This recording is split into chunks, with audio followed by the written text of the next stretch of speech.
बिस्मिल्लाहिर्रहमानिर्रहीम। आज के प्रोग्राम के साथ मैं हूं नसरुल्लाह मलिक। नाज़रीन, 26वीं आईनी तरमीम ने पूरी हुकूमत को और अपोजिशन को चकरा कर रख दिया है। मुलाकातों का सिलसिला कई रोज से जारी है। कभी मुज़ाकरात होते हैं, कभी शराइत रखी जाती हैं और कभी इल्जामात लगाए जाते हैं। अपोजिशन कई रोज से ये इल्जाम लगा रही है कि उनके अरकान को डराया जा रहा है, धमकाया जा रहा है। साथ ही साथ ये भी कहा जा रहा है कि कोई ऐसी राह निकलनी चाहिए जिसमें सारी सियासी जमातें मिलकर इस मुल्क में फैसले करें।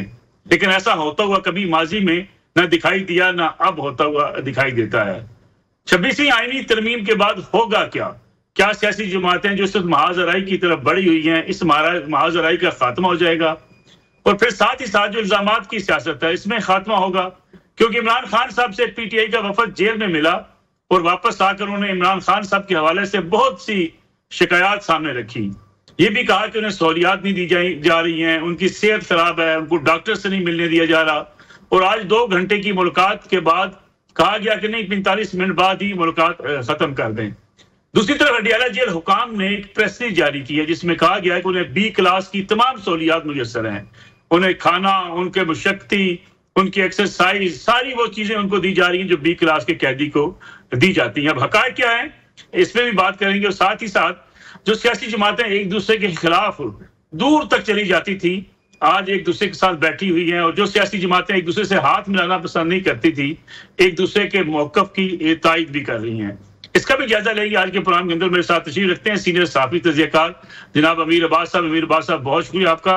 उनके साथ तशरीफ रखते हैं सीनियर तजियाकार जनाब हैदर नकवी साहब। हैदर नकवी साहब, आपको भी बहुत शुक्रिया। हैदर नकवी साहब, प्रोग्राम का आगाज अगर आपसे किया जाए, हुकूमत को आखिर मसला क्या था कि इतनी जल्दी आईनी तरामीम भी करनी है, फिर सियासी जमातों को इत्मीनान में लिए बगैर अगर ये ऐलानात होते रहे तो आज जो नौबत आन पहुंची है ये शायद ना होती। फिर इत्माम हुज्जत के तौर पे ये भी कहा गया कि मौलाना फजल रहमान साहब इमरान खान साहब को मना लें, जो वो मनाने में कामयाब ना हुए। हुकूमत ने की गलती की, हुकूमत की जल्दी हुकूमत के रास्ते में रुकावट बनती रही। फिर दूसरा, हुकूमत के इत्तेहादी जो है, हुकूमत के साथ चलने वाले, हुकूमत के अपने अरकान, वो भी जो तरीकाकार अपनाया गया इस पे एतराज करते हुए दिखाई देते हैं। जी देखिए, पहले तो आपने जो जल्दी की बात की, तो जल्दी तो ऐसे कुछ नहीं। इस पे तो आईनी तरमीम पे तो बड़े अरसे से काम हो रहा है, 2 महीने से ज्यादा हो गए इस पे काम हो रहा है। और जाहिर है एक ना एक वक्त तो इसको असेंबली में पेश होना था, शायद वो अब वक्त आ गया है कि ये असेंबली में पेश हो जाएगी, सेनेट में पेश हो जाएगी। रह गई बात कि आईनी तरमीम की जरूरत क्या थी, तो देखें, ये अगर आप चार्टर ऑफ डेमोक्रेसी से शुरू होते हैं 2006 से, तो मुस्लिम लीग नून और पाकिस्तान पीपल्स पार्टी 2 बड़ी जमातें थीं जिन्होंने ये तय किया था चार्टर ऑफ डेमोक्रेसी में कि आपने एक आईनी कोड बनानी है। तो ये सारा सिलसिला वहीं से शुरू हुआ। दूसरे, पाकिस्तान पीपल्स पार्टी जब 2008 से 2013 तक इख्तिदार में रही तो पाकिस्तान पीपल्स पार्टी 18वीं तरमीम लेकर आई। उसके बाद बिलावल साहब अपनी तकरीरों में काफी ये बात कर चुके हैं कि 18वीं तरमीम के बाद जो 19वीं तरमीम लाई गई वो हमारी गर्दन पे पांव रख के लाई गई, हम 19वीं तरमीम के लिए तैयार नहीं थे। तो 2013 के बाद पाकिस्तान पीपल्स पार्टी को अब मौका मिला है कि वो हुकूमत के अंदर है, तो पीपल्स पार्टी चाहती है कि वो जो 19वीं तरमीम है उसका खात्मा जरूर होना चाहिए। और 19वीं तरमीम के खात्मे के लिए ये 26वीं तरमीम का आना बहुत जरूरी है, जिसमें पाकिस्तान पीपल्स पार्टी अपने दूसरे इत्तेहादियों या दूसरी जमातों के साथ मिलकर काम कर रही है। रह गई बात कि क्या इस पे तमाम सारी जमातें ऑन बोर्ड होना चाहिए थी? बिल्कुल होना चाहिए थी। इसमें कोई दूसरी राय नहीं है कि तमाम सियासी जमातें जो इस वक्त पार्लियामेंट में मौजूद हैं वो ऑन बोर्ड होना चाहिए थी। लेकिन अगर पाकिस्तान तहरीक इंसाफ इस पे ऑन बोर्ड इस वक्त हो भी जाती तो कुछ अरसे के बाद जब पाकिस्तान तहरीक इंसाफ को मौका मिलता वो इसकी रिवर्सल पे चली जाती, क्योंकि पाकिस्तान तहरीक इंसाफ इस तरह की कोई भी आईनी तरमीम नहीं चाहती कि जिसमें पाकिस्तान तहरीक इंसाफ के मुखालिफिन ज्यादा ताकतवर हो रहे हों। जी, तो इसका मतलब यह है कि हुकूमत चाहती है कि हुकूमत ताकतवर हो जाए। अगर तहरीक इंसाफ नहीं चाहती तो हुकूमत भी अपने लिए ताकत तलाश करेगी। पार्लियामेंट ताकतवर हो जाए, पार्लियामेंट ताकतवर हो जाए। हुकूमत ये चाहती है पार्लियामेंट ताकतवर हो जाए, क्योंकि अक्सरियत तो पार्लियामेंट की होगी ना जो फैसला करेगी। तो अक्सरियत अगर पार्लियामेंट की, चाहे उसमें मौलाना फजल रहमान की जमात के लोग हों, मुत्तहिदा कौमी मूवमेंट के लोग हों, पाकिस्तान पीपल्स पार्टी के लोग हों, मुस्लिम लीग नून के लोग हों या तहरीक इंसाफ के भी कुछ लोग हों, तो ये तो पार्लियामेंट की अक्सरियत होगी। तो पार्लियामेंट को ताकतवर होना चाहिए और यही पार्लियामेंट के एक रुकन को हमेशा सोचना चाहिए और यही उसके लिए मुकद्दम होना चाहिए। जय अमीर अब्बास साहब, अगर पार्लियामेंट ताकतवर हो रही है, तहरीक इंसाफ का मसला क्या है, अरकान का मसला क्या है, अख्तर मेंगल साहब क्यों नाराज हैं? अगर पार्लियामेंट वाकई सुप्रीम है और पार्लियामेंट का ताकतवर होना भी चाहिए, तो सियासी जमातें मिलजुल कर इन मामलों की तरफ आगे क्यों नहीं बढ़ती? जी बहुत शुक्रिया मलिक साहब। कौन कह रहा है कि पार्लियामेंट मजबूत ना हो? सवाल सिर्फ यह है कि पार्लियामेंट की तहकीर ना करो जबर के जरिए से। इस तरमीम को, जिस तरमीम को पार्लियामेंट के जरिए से मंजूर करवाने की कोशिश हो रही है, इस तरमीम को कोई कह रहा है कि ये इगवा बराए तरमीम है, कोई इसको कोई और नाम दे रहा है। जो सब ऑर्डिनेट लेजिस्लेशन हो, कोई एक्ट हो, कोई रूल्स हो, ये पार्लियामेंट बनाती है, हुकूमतें बनाती हैं, मुफाद के तहत तब्दील कर देती हैं। फबे चलता रहा है, हर दौर में हुआ। लेकिन आइन किसी भी इल्हामी किताब के बाद किसी रियासत के लिए मुकद्दस तरीन डॉक्ट्राइन है। आप उसके साथ छेड़खानी इस तरह नहीं करते जैसे ये करने पर तुले। देखिए 2006 में मुशर्रफ के जमाने में चार्टर ऑफ डेमोक्रेसी हुआ। 2008 से लेके अब तक 16 साल हो चुके हैं परवेज मुशर्रफ के बाद। 16 साल में मैं हल्फन ये बात आपके सामने कर सकता हूं, एक इंतहाई अदना सा तालिब इल्म होते हुए सहाफत का, कि हमने 16 बार भी, की कसम, हमने 16 बार भी ये नहीं सुना 16 साल में कि आईनी अदालत इस मुल्क का बहुत बड़ा मसला है। 16 बार भी नहीं सुना। यार ये किसको हम पागल बना रहे हैं? लोगों के मुंह पे क्या लिखा हुआ है कि अहमक है लोग, माथे पे क्या स्टूपिड लिखा हुआ है? मलिक साहब ये जो इतनी उस्ताद आन पड़ी है, जो इतने उतावले हुए पड़े हैं कि ना ये दिन देख रहे हैं, ना रात देख रहे हैं, ना हफ्ता देख रहे हैं, ना इतवार देख रहे हैं, दिन में 36 बार ये पार्लियामेंट का इजलास बुलाते हैं, फिर आगे, फिर बुलाते हैं, फिर आगे। ये तो अंधे को, बहरे को, गूंगे को भी नजर आ रहा है कि ये इसके पीछे क्या मकसद है, इसके पीछे अमीर बात साहब, क्या आपको लगता नहीं है कि हमारी जुडिशियल जो सिस्टम है वो भी एक्टिविज्म का शिकार हुआ? पसंद नापसंद के फैसले हुए, फिर हुकूमतों को गिराने का, हुकूमतें बनाने का सिलसिला जो है वो एस्टैब्लिशमेंट, जो अदालती एस्टैब्लिशमेंट है, उसके पास चला गया। एक वजह यह भी हो सकती है कि अगर आप अदलिया भी जो है वो तकसीम का शिकार हो, अदलिया सियासत करे, तो उसका रास्ता भी बेहतर करने के लिए इस किस्म के इकदाम उठाए जाते हैं। मैं आपसे 100 नहीं मलिक साहब, मैं आपसे 1000% मुत्तफिक हूं, और बताएं। लेकिन मलिक साहब, क्या उसका तरीका यह है कि आप आईनी अदालत बनाएं, आप मंसूर अली शाह का रास्ता रोकें, इससे फिर आप बड़े नेक परवीन जज लेकर आएंगे? यह तो हमारे ह्यूमन मटेरियल का मसला बन चुका हुआ है।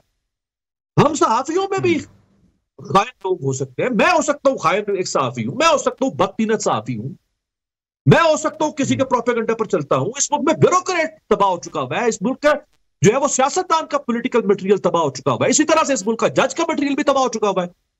इस बात की क्या जमानत है कि आईनी अदालत बना के या चीफ जस्टिस का तरीकाकार तब्दील करके आप कोई वो जॉन मार्शल जैसे जज लेकर आ जाएंगे? क्या तरीके बदलने से जो इंसानी मटेरियल है वो तब्दील हो जाएगा? ये तो बड़ी बोधी किस्म की दलील है जो ये हुकूमत दे रही है।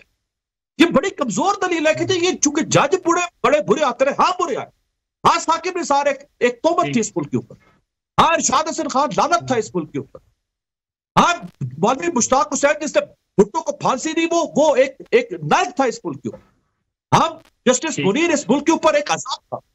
लेकिन क्या ये बदतरीन किरदार इस तरह तब्दील होंगे? इस तरह इनमें इस्लाह आएगी? ये किस किस्म की बोधी किस्म की दलील? आप तो खुद एक और फिर आप इस्लाह के नाम पर एक और बिगाड़ पैदा करने आप जा रहे हैं। आप इस्लाह भी कर रहे होते तो खुदा की कसम किसी को एतराज ना होता। बिगाड़ पैदा करने जा रहे हैं, उसको इस्लाह का नाम तो न देना, खुदा का वास्ता है। और क्या फर्क पड़ जाता है अगर 25 को ना आए तो 27 को आ जाए, 28 को आ जाए? क्या फर्क पड़ जाता? जहां 16 साल नहीं आई वहां 16 हफ्ते भी आप इंतजार करने को तैयार। 16 हफ्ते भी, 16 साल नहीं काम हुआ ये। और चार्टर ऑफ डेमोक्रेसी में ये नहीं लिखा हुआ कि तुम मुकामी हुकूमतों को बाइख्तियार करोगे। पीपल्स पार्टी और नून लीग की जब हुकूमत आई, इन्होंने मुकामी हुकूमतों का सत्यानाश किया, इन्होंने मुकामी नुमाइंदों के इख्तियारात को तल्फ किया। क्या ये नहीं लिखा हुआ था कि फौज के इख्तियारात और फौज के मामला को कैसे देखा जाएगा? इन्होंने किया। उसमें तो वो तो बड़ी जबरदस्त डॉक्यूमेंट है, उसमें तो बहुत सारी बातें थी। इनको कुछ याद नहीं आया। इनको याद क्या आया? सिर्फ मंसूर अली शाह के करीब और काजी फायज की रिटायरमेंट के संगम पर इनको याद आया कि अब हमने इसको पावा जंजीर कैसे करना, अब हमने इसका बंदोबस्त कैसे करना। ठीक, मैं आता हूं वापस आपकी तरफ। हैदराबाद नकवी साहब, जो अमीर अब्बास साहब बात कह रहे हैं कि अगर इस्लाह मकसद होता तो सब साथ होते। इस्लाह के अलावा आपने रास्ता रोकना चीफ जस्टिस पाकिस्तान का, इसलिए आपको जल्दी है। आप अपनी मर्जी के आईनी अदालत बनाना चाहते हैं, आईनी बेंच बनाना चाहते हैं, इसलिए आपको जल्दी है। ये जो तासर पैदा हुआ कि हुकूमत का अपना मुफाद है, हुकूमत को खुद जरूरत इस बात की है, इससे पार्लियामेंट की बालादस्ती, पार्लियामेंट सुप्रीम होना या अदालती इस्लाहात, उस पर एतराजात उठते हैं। देखिए, अमीर भाई के एतराज में ही जो इन्होंने पूरी बात की है उसका जवाब मौजूद है। अमीर भाई ने बात की मौलवी मुश्ताक की, अमीर भाई ने बात की जस्टिस मुनीर की और उनके फैसलों की, और उन्होंने कहा कि इस मुल्क के ऊपर एक बहुत बड़ा धब्बा है वो। ये मौलवी मुश्ताक और जस्टिस मुनीर कौन थे? ये सुप्रीम कोर्ट के चीफ जस्टिस थे, सुप्रीम कोर्ट के चीफ जस्टिस। तो चले देर से सही, अब अगर ऐसे लोगों को जो सुप्रीम कोर्ट पे धब्बा रहे हैं उनको और आने वाले हर किसी दूसरे चीफ जस्टिस को या जस्टिस को अगर रोका जा रहा है तो क्या पार्लियामेंट ये गलत कर रही है? पहला सवाल। दूसरा सवाल, ये सब कुछ शुरू कहां से हुआ? आप बात जल्दी की करते हैं, आप 16 साल की बात करते हैं कि 16 साल में 16 दफा भी ये बात नहीं हुई। तो अब जरा देखें ये सब कुछ शुरू कहां से हुआ। मामला तो सारे बेहतरीन चल रहे थे, सब कुछ बेहतर था। 12 जुलाई को एक फैसला आता है और फैसले में उस जमात को उसका बेनिफिशियरी करार दे दिया जाता है जो हिस्सा ही नहीं थी केस का। तो ये सिलसिला तो शुरू आपने किया है, ये पत्थर मारना तो आपने शुरू किया है, पार्लियामेंट को तो आपने ललकारा है कि आप आते हैं और कहते हैं नहीं जी ये जमात जिसका पार्लियामेंट में वजूद नहीं है, ये सारी नशिस्तें भी उसी की हैं। तो जब आप पार्लियामेंट पे पत्थर मारेंगे तो ये अवामी नुमाइंदे जो लाखों करोड़ों वोट लेके पार्लियामेंट के अंदर बैठे हैं, ये क्या खामोशी से बैठ के वहां पे ड्रामा देखेंगे? ये वो खामोशी से बैठ के वो बोलेंगे ठीक है जी आप बिल्कुल सही कर रहे हैं, आप एक और भुट्टो को फांसी लटका दें, आप एक और वजीर आजम को घर भेज दें, आप एक और वजीर आजम को फिर घर भेज दें, आप यही करते रहे और पार्लियामेंट बैठ के ड्रामा देखती रहे। पार्लियामेंट ने अपना रास्ता लिया है और पार्लियामेंट का हक है, पार्लियामेंट अवाम की नुमाइंदा है। ये जितने इदारे हैं इनको पार्लियामेंट ताकत देती है, ये पार्लियामेंट को ताकत नहीं देते क्योंकि पार्लियामेंट अवाम की नुमाइंदा है। तो बात यह है कि ना जल्दी है, एक बात, क्योंकि अब तो बहुत देर हो गई है। आप कहते हैं 16 साल में 16 दफा भी ये बात नहीं हुई, तो ये तो शर्म की बात है ना कि 16 साल में 16 दफा बात नहीं हुई। वो कौन लोग थे जो इख्तिदार में बैठे रहे और इस पे बात नहीं, उन्होंने बात नहीं की? पीपल्स पार्टी ने तो आके कर दी थी बात, 18वीं तरमीम ले आई थी। उसके बाद मियां नवाज शरीफ साहब की जब हुकूमत आई उस पर बात होना चाहिए थी, नहीं हुई। चले उसके बाद इमरान खान साहब की हुकूमत आई, उस पर बात होना चाहिए थी, नहीं हुई। तो अब पीपल्स पार्टी जब दोबारा इख्तिदार में आई है और वो इस पर बात कर रही है तो क्या गलत कर रही है? तो पार्लियामेंट को ताकत देना सबसे ज्यादा जरूरी है। इस तरह के मौलवी मुश्ताकों को, इस तरह के जस्टिस मुनीरों को, इस तरह के नसीम हसन शाहों को अगर आप आइन के तहत चलाना चाहते हैं, आप कानून के तहत चलाना चाहते हैं, तो पार्लियामेंट को अपना रास्ता लेना और अपनी ताकत दिखाना बहुत जरूरी है। जी सर, मैं एक ब्रेक ले लूं। ये जो सवाल आपके हैं अमीर अब्बास साहब आपके सामने रखेंगे, ये बात बड़ी बुनियादी है कि अगर इतराज उठता है हुकूमत के ऊपर कि हुकूमत को जल्दी है, हुकूमत अपने मुफाद के लिए कुछ चीजें कर रही है, तो दूसरी तरफ अदलिया के फैसले हुकूमत के रास्ते में रुकावट बने, अदलिया अपनी मर्जी के फैसले दे, अदलिया एक सियासी जमात को प्रमोट करे, दूसरी सियासी जमात को निकालने की तैयारी करे, तो यहां से भी लड़ाई का आगाज तो होता है। इस पर बात करेंगे एक ब्रेक के बाद। पुराना एक बार फिर खुशामदीद अमीर अब्बास साहब, आपके एतराज़ात अपनी जगह पे, लेकिन क्या ये भी हकीकत नहीं है कि जब अदलिया एक सियासी जमात के लिए मैदान में खड़ी हो जाए, फैसले ऐसे दे कि एक पार्टी ने अगर एक रिलीफ मांगा नहीं उसे रिलीफ दे दिया जाए, फिर बार बार वजाहतें भेजी जाए इलेक्शन कमीशन ऑफ पाकिस्तान को, जिससे ये उम्मीद तासुर पड़े कि अदलिया एक सियासी जमात के साथ खड़ी है, एक सियासी जमात को सपोर्ट करना चाहती है, तो फिर ये लड़ाई तो बढ़ेगी। फिर पार्लियामेंट भी चाहेगी कि वो उसका रास्ता रोके जो उनका रास्ता रोक रहा है। मलिक साहब, एक तो बड़ी मेहरबानी आपकी भी और नकवी साहब की। नकवी साहब ने तो सारा काम ही आसान कर दिया ना, हमें तो कोई अब मेहनत करनी नहीं पड़ेगी आर्गुमेंट करने पे। उन्होंने 12 जुलाई का केस का हवाला दे दिया कि असल मसला है 12 जुलाई का फैसला, जिसके आगे बंद बांधने के लिए ये सारी आईनी तरमीम हम कर रहे हैं। तो अब हमें मतलब एक तो बात वाज़ हो गई कि हमने मंसूर अली शाह का मक्कू ठपना है, मंसूर अली शाह का हमने चैप्टर क्लोज कर, बस ये हमारा मकसद था। ये तो एक तो शुक्रिया नकवी साहब ने 12 जुलाई का फैसला करके काम आसान कर दिया मेरे लिए भी और समझने वालों। दूसरी बात यह कि अदलिया सिर्फ एक जमात के हक में खड़ी हो गई। क्या हमें 13 जनवरी की अदलिया नजर नहीं आ रही? काजी फायज ईसा की जो एक जमात का चैप्टर क्लोज करने के लिए 8 फरवरी के इलेक्शन से पहले उसके खिलाफ खड़ी हो, क्या हमें वो अदलिया नजर नहीं आती जिसने इफ्तिखार चौधरी के जमाने में हुदैबिया केस को यही काजी फायज ईसा थे, इन्होंने बिल्कुल डैश टू द ग्राउंड कर दिया, खुल ही नहीं सकता और बात भी नहीं हो सकती। कहा गया कि इसमें बोलना भी नहीं है, इस पर कॉमेंट भी नहीं करना, मीडिया को कहा गया। क्या हमें वो अदलिया नजर नहीं आती कि जो जानती है कि ये केसेस नैब के जो है वो कैसे बनाए जा रहे हैं और कैसे खत्म कर दिए जाते हैं? सबूत होते हैं, असल फाइल पे से असल कॉपी कागज फाड़ के फोटो कॉपी लगा दी जाती है। जज को भी पता होता है कि किस तरह से आसिफ जरदारी जो है वो उनकी बरियत हो गई, कैसे नवाज शरीफ की बरियत हो गई। ये हमें वो अदलिया से तकलीफ नहीं हो रही है, हमें उस अदलिया से तकलीफ हो रही है।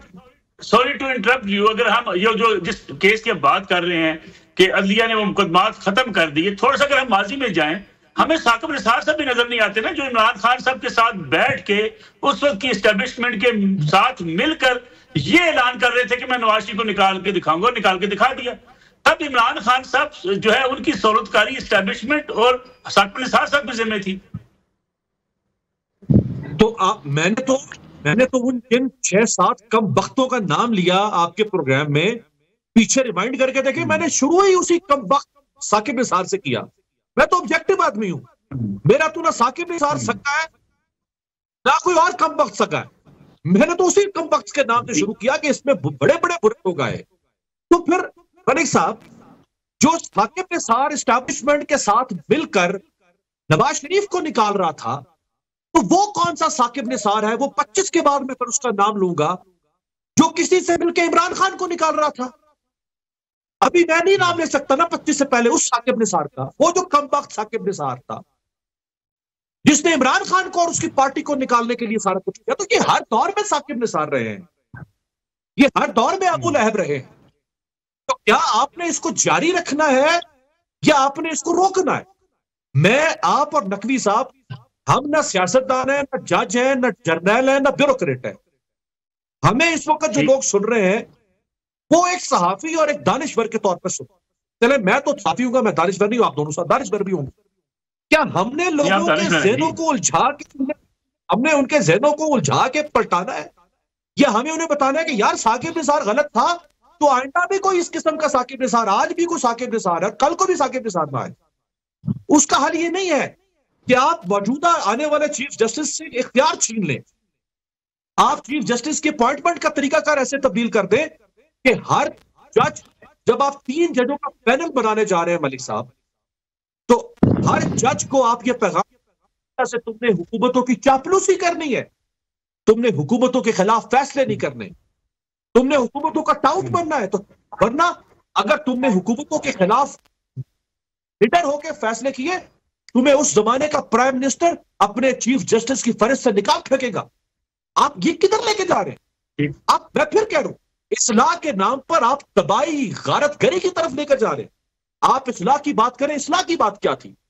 इस्लाह की बात यह थी कि आप सिविलियन जो सिविल कोर्ट से आप उसके अंदर इस्लाह करते, जो सेशन कोर्ट से आप उस पर इस्लाह करते, फैमिली कोर्ट्स में आप इस्लाह करते। आज इस वक्त हैदर नकवी साहब को मैं चैलेंज करता हूं, आप कराची की किसी सिविल कोर्ट में मुकदमा दायर करें, 1 साल से पहले सिविल कोर्ट से वो मुकदमा नहीं निकलेगा।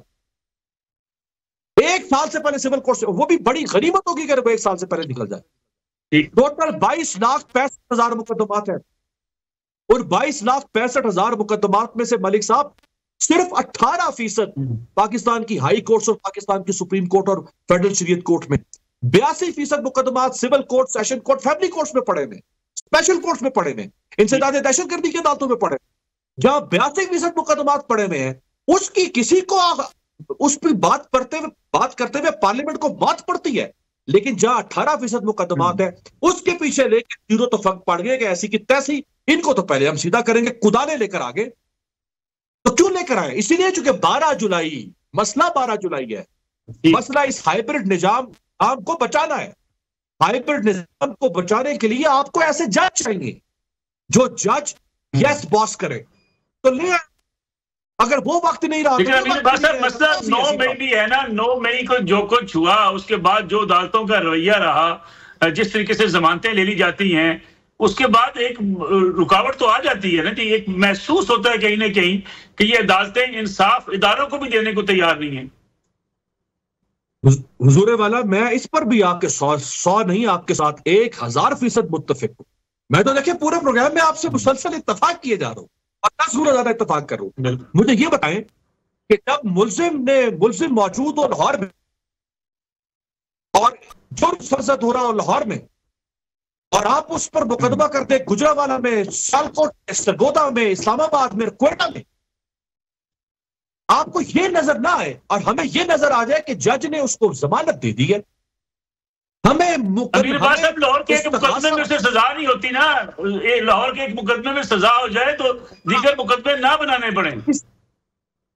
हाँ, समझ गए ना, इसलिए चूंकि सजा नहीं होती इसलिए हम वारदात डालते हैं, इसलिए हम जानबूझ के केस 36 और उसको शहरों में डाल देते हैं, इसलिए डालते हैं। मलिक साहब इस तरह फिर मुल्क चलेगा, इस तरह कानून चलेगा।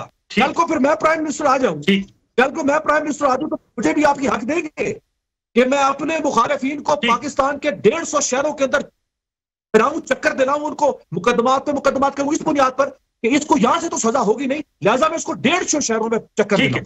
ये कोई लॉजिक तो नहीं। मैं आता हूं अमीर बासा आपकी तरफ, वापस आता हूं आपकी तरफ। हैदर नकवी साहब, जो अमीर बासा बात कर रहे हैं कि ये सिलसिला तो फिर चलता रहेगा। अगर साकिब निसार साहब ने मियां नवाज शरीफ को निकाला इमरान खान साहब के साथ मिलके, तो आज की हुकूमत आज के जो निजाम के साथ मिलके पीटीआई के लिए मुश्किल पैदा कर रही है। ये सिलसिला तो फिर रुकेगा नहीं। अच्छा देखें, अब अमीर भाई ने एक तो बड़ा मसला आसान कर दिया। मैं बड़ा शुक्रगुजार हूं इनका कि 12 जुलाई के फैसले को जो मैंने बात की उसको इन्होंने इंडोर्स कर दिया। इन्होंने मान लिया कि मसला 12 जुलाई का फैसला है, तो इसका मतलब इन्होंने मान लिया कि जो 12 जुलाई का फैसला है वो किसी एक पार्टी को मुकम्मल तौर पे सपोर्ट कर रहा था, जिसकी वजह से दूसरी पार्टियां खड़ी हुई। अच्छा, इन्होंने मंसूर शाह साहब के हक में जितने दलाइल दिए, बिल्कुल ठीक है, एक आने वाले चीफ जस्टिस का, आने सीनियर जो इस वक्त चीफ जस्टिस बनने के लिए लाइन में सबसे ऊपर है, उसका पूरा हक है। लेकिन उसके साथ साथ इन्होंने दूसरे चीफ जस्टिस के बारे में जितनी भी बातें की, तो ये तो फिर पर्सनल एक गोल हो गया कि जब आप एक चीफ जस्टिस की, आने वाले चीफ जस्टिस की मुसलसल तारीफ कर रहे हैं और जो इस वक्त चीफ जस्टिस बैठा है उस पर मुसलसल तनकीद कर रहे हैं, तो इससे एक तो ये बात साबित होती है। इसमें एक सवाल मैं अमीर भाई से ये पूछूंगा, आप सिर्फ ये बता दीजिए, आप कानून को बहुत अच्छी तरह जानते होंगे, कि क्या एक जमात जो केस का हिस्सा ही नहीं थी, जिसने केस कंटेस्ट ही नहीं किया, उसके हक में फैसला आ सकता है? अब इसको एक तरफ रख देते हैं। अब अमीर भाई ने दूसरी बात की कि 3 जजेस, आप 3 जजेस को, इसका मतलब है कि आप अपने लिए डाउट पैदा कर रहे हैं, उनको कह रहे हैं कि आप हमारे साथ अच्छे चलें तो हम आप में से किसी को चीफ जस्टिस बना सकते हैं। तो मुझे जरा बताइए, अगर मलिक साहब मैं आपसे एक रिक्वेस्ट करूं कि अमीर भाई का माइक बंद कर दें और पूरे शो में सिर्फ मेरे से ही गुफ्तगू करें, तो ये आमरियत होगी या जमहूरियत होगी? ये आमरियत होगी, जब इख्तियार एक शख्स के हाथ में मुकम्मल तौर पे होगा और उसको पता होगा कि मैंने ही आना है, तो फिर उसके फैसले ऐसे ही होंगे जैसे 11-12 नाम अभी अमीर भाई ने पुराने चीफ जस्टिसों के ले लिए और वो इस अदलिया के चेहरे पे जिस तरह कालक मलते रहे, चाहे वो कोई भी चीफ जस्टिस हो, किसी एक का नाम नहीं ले रहा। तो ये 3 जजेस के लिए बहुत अच्छा फैसला हो गया कि 3 टॉप जजेस में किसी एक को बनाना चाहिए। तीसरी बात इन्होंने की कराची की अदालत की, सिविल अदालत की, कि 1 साल से पहले फैसला नहीं आ सकता। तो यही बात तो हम कर रहे हैं, यही बात तो हम कर रहे हैं कि आप सारे का सारा वक्त इन केसेस को दे देते हैं। सुबह से रात तक उमराव जान अदा सजा के बैठ जाते हैं टेलीविजन चैनल्स पे, वो कोर्ट की हेयरिंग्स भी चलती हैं, उसके बाद मुसलसल उनके ऊपर टॉक शोज भी चलते हैं। तो भाई ये जो 82% जिनका अमीर भाई ने तस्करा किया, इनके ऊपर भी थोड़ा रहम कर लो, इनके ऊपर भी तवज्जो दे लो। थोड़ा वक्त इन जजेस से दरखास्त करते हैं, इनको भी दे दो, इन केसेस का भी जल्दी फैसला कर लो। लोग सालों तक कोर्टों के चक्कर नहीं लगाएं, उनकी जायदादें नहीं बिकें, उनकी औलादें फिर औलादें ठोकरें नहीं खाएं। लेकिन नहीं, आपकी सारी तवज्जो उन 18% केसेस के ऊपर है और आप 82% केसेस पे कोई तवज्जो नहीं देते, ना उनको वक्त देते हैं, आज डेट देते हैं, फिर बोलते हैं 6 महीने बाद आना। लेकिन ये जो 18% केसेस हैं, इसमें केस नहीं लगता तब भी फैसले सुप्रीम कोर्ट की वेबसाइट पर अपलोड हो जाते हैं, तब भी वजातों पे वजातें आती रहती हैं। तो यही तो जंग लड़ रही है पार्लियामेंट, यही तो एक जंग है जिसका पार्लियामेंट चाहती है कि फैसला हो कि ये अदालतें अलग हो और ये अदालतें अलग हो। तो इसमें क्या गलत है? जी अमीर बात साहब, आप इसमें कमेंट करेंगे, कहते हैं जी 12 जुलाई का फैसला तो वाज़ेह करता है कि आपने एक सियासी जमात को सपोर्ट किया। हुजूर वाला खुद कही जो हुजूर वाला ये जो 82% मुकदमात है, मैं तो कह रहा हूं कि उसके लिए इस्लाहात लेकर आते ना, उसका ताल्लुक टाइम नहीं बचता सुप्रीम कोर्ट के पास। भाई मलिक साहब, मैं आपके शो में बैठा हुआ हूं और जियो पे हामिद मीर साहब शिकवा करें कि ये मेरे साथ क्यों नहीं बैठा हुआ। भाई मैं जब मलिक साहब के साथ बैठूं तो मैं आपके साथ कैसे बैठ सकता हूं? सवाल ये है नहीं, मुसविदा भी आपने देखा नहीं ना, हो सकता है इस्लाहत हो। अभी तो आपने मुसविदा देखा नहीं ना, अभी तो मुसविदा आया ही नहीं किसी के सामने। नहीं तो नहीं मुसविदा नहीं ना ना ना, हो सकता है हो ना करे ना, नहीं हुजूर यूं ना करें ना। देखिए मुसविदा भी आपने देखा है, मैंने तो नहीं देखा, आपने देखा है? अगर आपने देखा है तो आप सही कह रहे होंगे, मैंने नहीं देखा। जी मुसवदा बिल्कुल, वो हमने वो जो 53 नुकात वाला आया था, उसके अलावा पीपल्स पार्टी से हमारा राब्ता है, हमारा राब्ता मौलाना से है, हमारा राब्ता नून लीग से है। मुसवदे में कई जिक्र हो सकता है अभी तो आना है, हो सकता है इस तरह की कोई चीज। जी जी ठीक है। तो क्योंकि प्रोग्राम का वक्त बड़ा मुख्तसर रह गया, या प्रोग्राम एक ब्रेक का वक्त हुआ है, वापस आते हैं इस कमर्शियल ब्रेक के बाद। प्रोग्राम एक बार फिर खुशामदीद। नकवी साहब इस पर कमेंट कर दें। इमरान खान साहब से मिल के आने वाला वफद कहता है कि उनके साथ बड़ी ज्यादती है, उन्हें डॉक्टर्स नहीं मिलने दिया जा रहा, उनको खुराक नहीं दी जा रही, वो बीमार हैं, उनका अखबार बंद कर दिया गया है, बिजली उनके पास नहीं है। अडियाला जेल हुकाम कहते हैं जी कि सारी सहूलतें मुयसर, बल्कि उन्होंने एक लंबी चौड़ी फहरिस्त जारी कर दी है, खजूर है, देसी मुर्गी है, खाने में क्या क्या है। किसको सच माना जाए? देखिए ये तो बेसिकली जो इमरान खान से जो लोग मिलकर आए, उन्होंने जो बयान दिया है, ये बयान तो इन्होंने मिलने से पहले भी दे दिया था। 3 दिन पहले भी ये बयान दे रहे थे कि इमरान साहब की तबीयत बड़ी खराब है, 5 दिन से वहां बिजली नहीं है, इमरान खान साहब बड़े बीमार हैं, इमरान खान साहब को एक्सरसाइज नहीं करने दी जा रही। उससे भी 3 दिन पहले ये बात की थी, उससे भी 3 दिन पहले ये बात की थी। तो आज मिलने के बाद इन्होंने ये बात की है, तो इनसे पहले पूछे कि 3 दिन पहले आपको ये सब कैसे पता था, या उससे 3 दिन पहले आपको सब कैसे पता था जब आपका राब्ता नहीं था। तो ये तो सियासी बयान है, ये तो वाजे करता है ना, ये तो एक इसकी बहुत बड़ी दलील है कि जो बात आपने आज माइक पे बैठ के की, वही 3 दिन पहले आप सब कर रहे थे, उससे भी 3 दिन पहले वही बात कर रहे थे।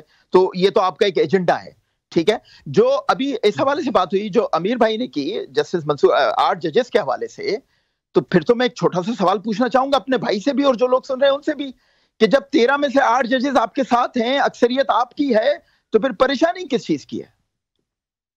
ठीक, परेशानी इस चीज की है, परेशानी इस चीज की है, परेशानी इस चीज की है कि आप चीफ जस्टिस का इख्तियार उससे छीन के आईनी अदालत या आईनी बेंच पर डालना चाहते हैं। ही मसला हो गया ना, आपने कहा मंसूर शाह की बात नहीं है, तो फिर मसला मंसूर शाह का ही हो गया, फिर साफ हो गया। फिर तो ये तो कह रहे कि इस हुकूमत को मंसूर अली शाह से मसला हो गया ना, और किसी को नहीं है, इस निजाम को। हाँ तो इस आपने भी कहा था बात मंसूर शाह की नहीं है, आपने कहा बात मंसूर शाह की नहीं है, तो उस पर मैंने पूछा ही। जी जी ठीक है।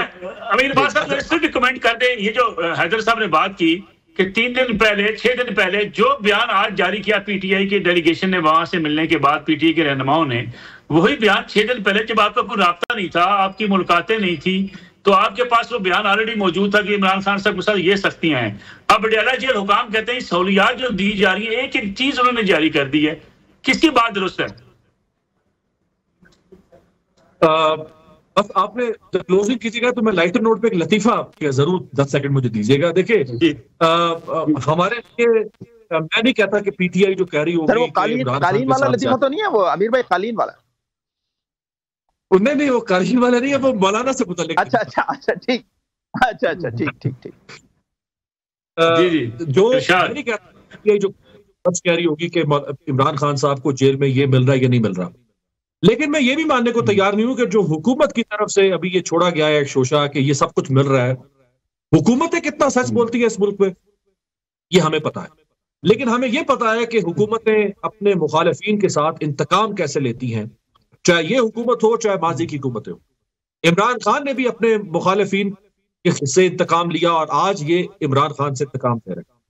ये जो इन्होंने 7 अक्टूबर को पाबंदी लगाई थी इमरान खान कि वो उसको कोई मिल नहीं सकता, और अदालत में जो अदालत लगती थी अडयाला जेल में वो भी बंद कर दी।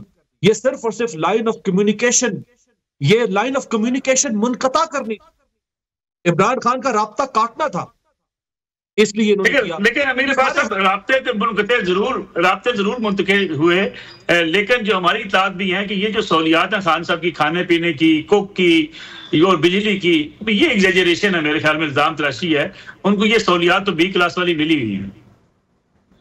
देखिए, खाने की सहूलियात तो वो यकीनी तौर पे मिली होंगी, और मैं नहीं समझता कि कोई इमरान खान साहब को मुजरे सेहत खाना जानबूझ के वो दे रहे होंगे। उनको भी पता है कि ये कौन सी शख्सियत है, और हम इस अगर खुदा न खास्ता कुछ होता है तो ये रियासत के ऊपर इसका इल्जाम आएगा। मैं नहीं समझता। मैं लतीफा आपको सुना देता हूँ। वो मौलाना साहब के यहाँ चूंकि आजकल वो चक्कर बहुत लग रहे हैं, सारे एक आता है एक जाता है, आता है जाता है, तो वो लतीफा किसी ने भेजा है कि मौरिश अगर मुतासिब ना हुआ तो ये लाजमी लिखेगा कि 26वीं आईनी तरमीम की मंजूरी में सबसे ज्यादा कुर्बानी मौलाना के बावर्ची ने दी थी। बहुत शुक्रिया अमीर अब्बास साहब, हैदर अब्बास। जी हैदर भाई, आप कमेंट कर रहे थे। छोटा सा एक लतीफा मुझे भी याद आ गया अमीर भाई की इस बात पे, जो उन्होंने कहा कि इंतकाम तो लेती हैं हुकूमतें, तो इसमें एक बड़ा मशहूर लतीफा है कि भाई जब उड़ना नहीं आता था तो पंगा क्यों लिया था। बहुत शुक्रिया हैदर अब्बास नकवी साहब, अमीर अब्बास साहब। नाज़रीन, आज का प्रोग्राम था, इंशाल्लाह कल आपकी खिदमत में दोबारा हाजिर होंगे। इजाजत दीजिए, अल्लाह हाफिज।